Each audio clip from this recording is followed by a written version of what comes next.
السلام علیکم. سلمان ٹیٹس اینڈ فارمنگ ویلکم. ویورز بات کریں گے آج جرمن شیفرڈ کی long coat, double coat, single coat, stock coat کے بارے میں. تو یہ جو اسکرین پہ آپ دیکھ رہے ہیں یہ لانگ کوٹ، ٹرپل کوٹ جرمن شیفرڈ ہے. اس کی اپنی بیوٹی ہوتی ہے، اس کا اپنا روب ہوتی ہے، شان ہوتی ہے، اس لیے لوگ گھروں میں اسی کو ہی پریفر کرتے ہیں. اور جب ڈاگ شاپ میں بھی لے کے جاتے ہیں تو اس کے بھی اچھے نمبر ملتے ہیں. تو کوشش کریں آپ بھی اپنے گھر پر، فارم پر لانگ کوٹ جرمن شیفرڈ کا انتخاب کریں. یہ ایکسپینسو ہوتا ہے عام جرمن شیفرڈ سے. لانگ کوٹ اور ڈبل کوٹ اور سنگل کوٹ، اسٹاک کوٹ کے مقابلے میں اس کی پرائس زیادہ ہوتی ہے. تو لیکن اس کا شان بھی زیادہ ہے، اس کی پرسنالٹی بھی زیادہ ہے، خوبصورتی بھی زیادہ ہے. اب آپ نے یہ دیکھ لیں کہ اس کے لانگ کوٹ کو کیا سے خیال کرنا ہے، کیسے بڑھانا ہے. تو سردیوں میں اس کو اگر آپ رکھتے ہیں باہر، تو جب اوپر سے اوس پڑتی ہے تو یہ اپنے کوٹ کو مزید لمبا کرتا ہے. اس کے لمبے بال اور ہوتے ہیں سردیوں میں، تو اس سے ان کی خوبصورتی میں بھی اضافہ ہوتا ہے. اور کوشش کریں کہ بعض کا جب گرمی آتی ہیں تو ان کے بال آپ کاٹیں نہ. بعض لوگ کیا کرتے ہیں، ان کے بال کاٹ دیتے ہیں کیونکہ گرمی کرتے ہیں گرمیوں میں، تو وہ ان کے بال تھوڑے چھوٹے کر دیتے ہیں. اس سے پھر دوبارہ اس طرح سے بال نہیں آتے جس طرح سے نیچرلی آتے ہیں پہلے سے. تو کوشش کریں کہ نہ ہی کاٹیں تو بہتر ہے، بلکہ آپ گرمیوں میں ان کو الیکٹرولائٹس دے دیں اور ذرا ٹھنڈا ماحول پرووائڈ کر دیں. کولر لگا دیں، پنکھا لگا دیں اور چھاؤں والی جگہ پہ رکھیں ان کو، تو اس سے یہ ٹھیک رہیں گے.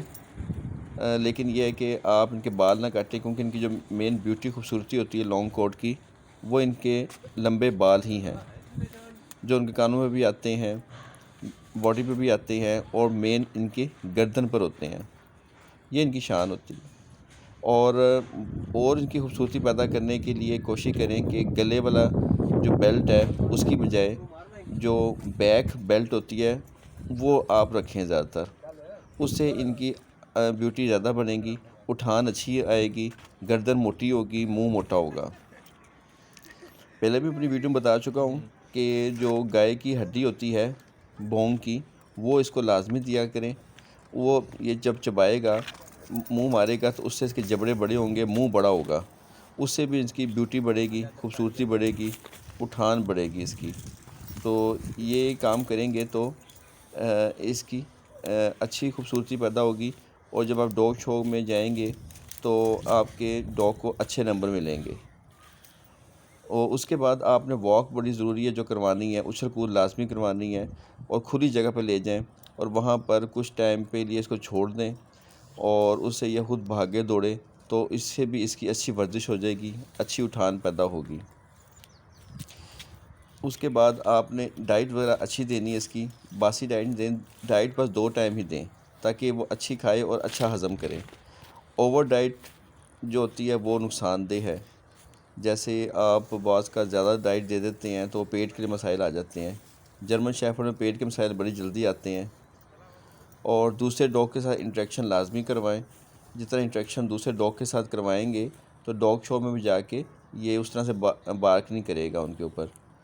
تو جب بھی آپ اس کو واک کرانے جائیں، جب کہیں دوسرا بھی واک کروا رہے ہیں تو اس کے ساتھ انٹریکشن لازمی کروا دیں ڈاگ کا، تاکہ ان کو ان کے ساتھ کس طرح سے ٹیکل کرنا ہے وہ بھی آ جائے.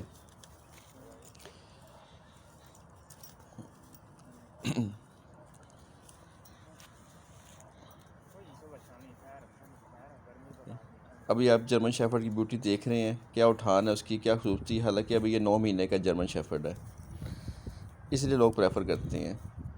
امید کرتے ہیں آج کی ویڈیو آپ کو پسند آئی ہوگی. نیکسٹ ویڈیو تک کے لیے اللہ حافظ.